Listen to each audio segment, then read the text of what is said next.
Morning peeps. Well, I've arrived in town early. Where I'm meeting my friend for coffee isn't open until 8 o'clock. It's just up, I think, about 7:30. I just thought I'd do a video rather than a short. A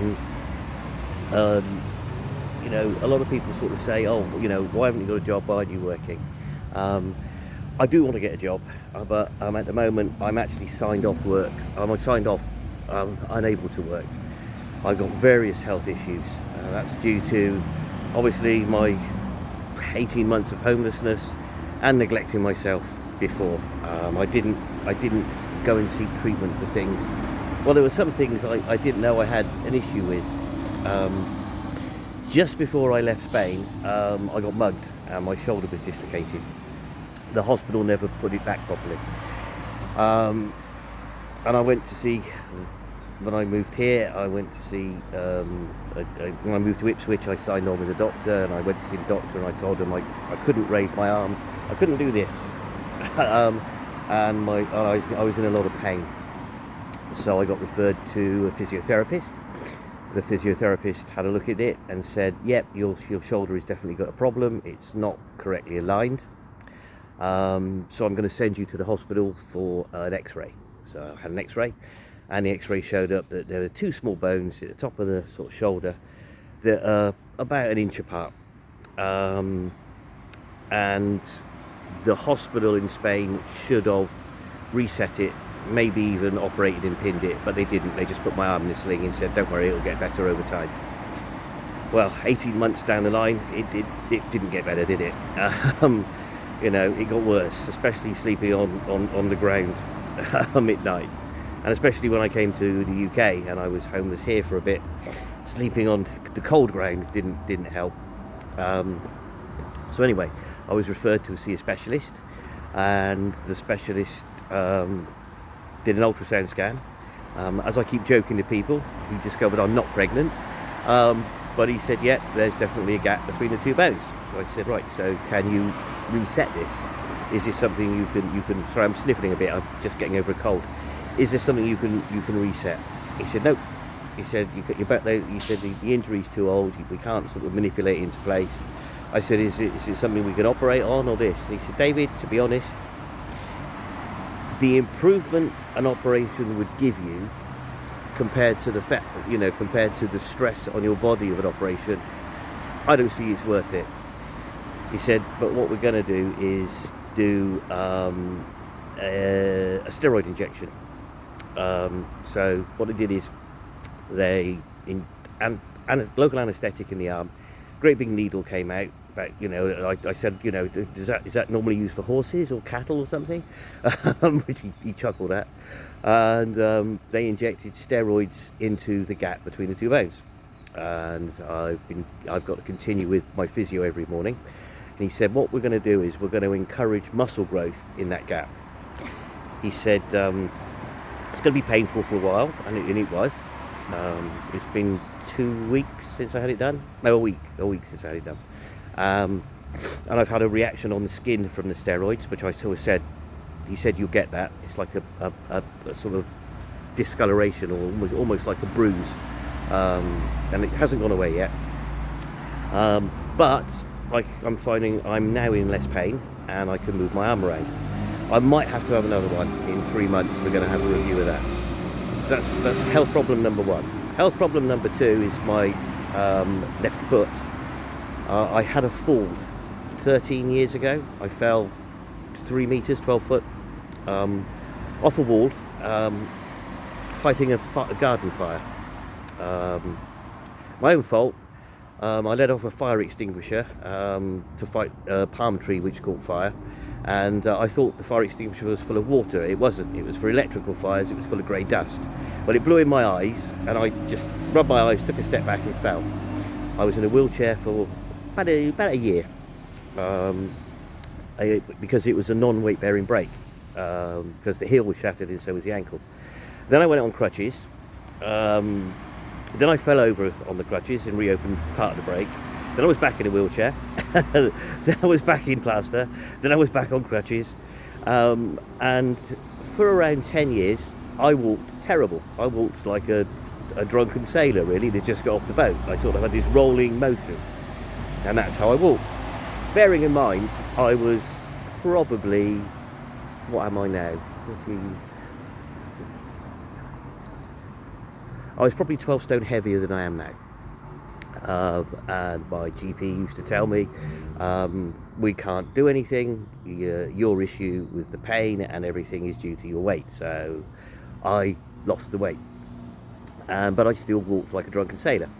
And walking like that, and my foot was always walked slightly turned inward. I didn't walk straight. And what it's done, when I moved to the UK, I was finding I'm getting a lot of pain in my right hip. A lot of pain. So I went to my GP. They sent me to the same physiotherapist as for the shoulder. She looked at my body and said, your whole posture is totally incorrect. She said, you lean to one side, so you're favouring your right leg over your left leg. Your pelvis is out of alignment. Sorry, I'm sniffling away here. Your pelvis is out of alignment, and you need to walk with two crutches, and you need to straighten. You've got to concentrate on how you walk. You've got to straighten your foot out, and you've got to have the weight distributed evenly across your pelvis. But I'm going to send you for X-rays. So they did X-rays. There's nothing they can do on the foot. I mean, it's such an old injury, and like they said, yeah, we could re-break it and probably pin it. Will it make a difference? No, it won't. It's there's a 50-50 chance that you would get any improvement. So they did an X-ray on the right hip, and I've got osteoarthritis in my right hip. That's why I'm in a lot of pain. The wear that I've done on the joint is severe, and my physiotherapist has given me some physio to do on my hip. Basically, and I'll do a video, another short on this, or a video. I've got this rubber band thing that I have to do exercises with every morning. Again, to strengthen the muscle to support the hip. And I've been put forward for a replacement hip. So that's good. My other issue is 20 years ago I had an industrial accident, and I cut the tendons and the nerves in my right hand. I had about 25 stitches, an operation, 25 stitches. I was in plaster again for about 6 weeks. What I found is, as time is going on, I'm losing the feeling in my hand. Two of the fingers I've got very little feeling and sensation, and my hand is now cramping and freezing up. It's got to a point where sometimes I worry about like picking up a cup of tea unless I pick it up by the handle, or picking up a glass. And if I pour something, my hand shakes involuntarily. So my GP has referred me to the hospital, where I'm seeing a nerve specialist. That's on the 24th of September. During all of this, I had a blood test. I've had 3 or 4 blood tests. My last blood test was a full test. I don't have diabetes anymore. I had type 2 diabetes when I was overweight. But the result has come back that I have an overactive thyroid, and I've been suffering with this ever since I had COVID. So it was 2020. I had this big lump used to come up on my throat. And my GP in Spain told me it's a fatty lump, it's due to age. Well, the doctor said, David, you have a very overactive thyroid. Do you feel tired, listless? All these symptoms. That's exactly it. No energy, tired, listless, anxious, depressed. So I've been on, she said, right, we're going to start you on a course of thyroid medication. This has been, I think, week 3 since I've been taking the meds. The first week I had awful side effects, really bad headaches, feeling dizzy, giddy when I stood up. But the doctor said, the upset stomach. The doctor said, look, there's going to be some side effects. It'll take about 3 weeks for you to settle down. I have changed so much in the last 3 weeks. I've got so much more energy. I feel better. Um, People tell me I look better, and I just didn't realise the effect of an overactive thyroid, how it affects your whole system. The only side effect I'm having is I'm still not sleeping well, but I've been told because I was homeless for so long, you never sleep when you're on the streets. You don't sleep properly. You're just concerned constantly about someone stealing from you or being, kicked or beaten up or what have you. You just don't sleep. Now I'm not homeless, I'm safe. But unfortunately, I'm sleeping better. But the meds I'm on have been giving me the most vivid dreams. I mean, really vivid. And I wake up in the morning and I'm kind of like, did that happen? For example, last night I was dreaming that I'd broken my black body warmer. Now my black body warmer is actually in Spain, it's not in England. I'm checking my wardrobe this morning looking for my black body warmer, and I'm saying, realise, oh, it was a dream. So that's my physical sort of health, which is getting sorted. Mental health side, after the breakup with my ex and being made homeless because I was living in her house, I called it I called it cheating in what have you, and I did something very silly. I broke 7 years of sobriety. I am an alcoholic. I'm an alcoholic that doesn't drink. I am in recovery, but I broke 7 years of sobriety, and that the loss of my girlfriend is one thing that I've gotten over. The loss of my sobriety took me a little while. That really did, and having COVID and having what we now call long COVID really affected my mental health. During the lockdown, I lost my business because we had no customers. We couldn't bring anyone over to Spain. We were in the property business, and it was my company. And I used to bring people to Spain to look at bank repossessed properties. We couldn't fly anyone in, so we didn't have any clients for 9 months. And there's no way I could keep going for 9 months financially. I just couldn't keep going. And I got very depressed, very down. Now, part of that is due to the effects of long COVID, obviously the thyroid. I developed anxiety, panic attacks, and depression. And obviously that was very difficult for my ex-partner. I understand it wasn't her fault. It was the change in me.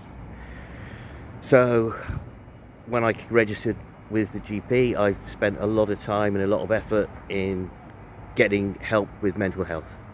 I'm very lucky. I've had some very good mental health workers. One guy, Jonathan Dixon, that works at a place called Mariner House, and also a part of the NHS, a thing called Wellbeing.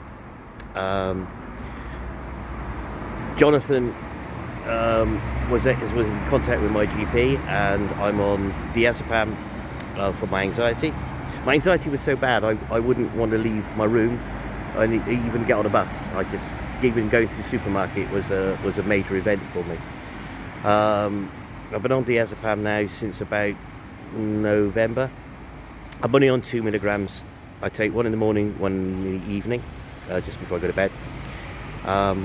Anxiety is gone. I got normal anxiety like we all do, but I can talk to people, I can socialise, I can leave my room.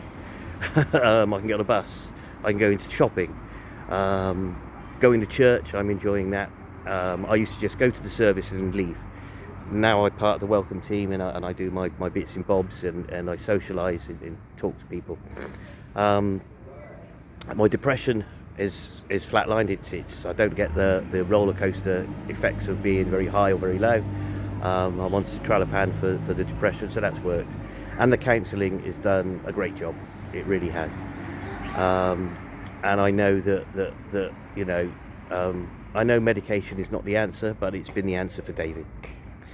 I regained my sobriety, and I've reworked a 12-step program of AA, which I did before, and I go to a weekly meeting to remind myself of where the illness of alcoholism can take you. and I'm really happy to be clean and sober today. I did have a problem when I was in Spain with the devil's dandruff, as they call it, or cocaine. Now I've not touched any of that for 3 years. 4 years. 3 years, 4 years, 3 years, about 3 years. That was easy to come off. The alcohol was harder to come off. And I must admit, when I was homeless, I used to drink some days just to blot out the fact I was homeless. You know, I understand why homeless people do it. It wasn't the answer. But I'm very grateful to God that today I'm clean and I'm sober. And I'm hopefully, the message I can give by going to meetings is to help other suffering alcoholics understand that you can't ever drink again. You know, it's not the 10th drink that destroys an alcoholic, it's the first one. We have a physical allergy to alcohol, and then we have a mental obsession. So you take a first drink, which triggers the physical allergy, which then triggers the mental obsession, and it's a circle, a vicious circle. You know, an alcoholic can't have one glass of wine, they want the bottle or the case. So I know I am in recovery. You're never recovered. You're in recovery for the rest of your life. Hopefully I'll die, and I'll die a non-drinking alcoholic. That's my plan. But so hence that's the reason why at the moment I can't work, because of all these medical conditions. However, what am I planning to do? Well, I'm doing an IT course at the moment at home to get a proper Microsoft Office certification, that's the word. And I'm doing a course in counselling. My current course is on suicide awareness and self-harm awareness. It's a 12-week course, 3 months, but there's other courses to do after that could take up to 2 years. So I want to become a fully qualified counsellor and move into that. I don't want to really go back into the property real estate market, which I've been in for 25 years. I want to give something back. So I just thought I'd just share that sort of story with you guys, just to let you know, this is David. This is, I'm going to do another video on homelessness and street people, so you get a bit better understanding of that kind of life. But I hope this video helps people, and if anybody wants to reach out and contact me regarding drug addiction or alcoholism, or even self-harming or thoughts of suicide, you can contact me. I self-harmed as a teenager because I grew up in a very disruptive household. I've got PTSD from the trauma I had as a kid, and when I split with my ex, I tried to kill myself 3 times.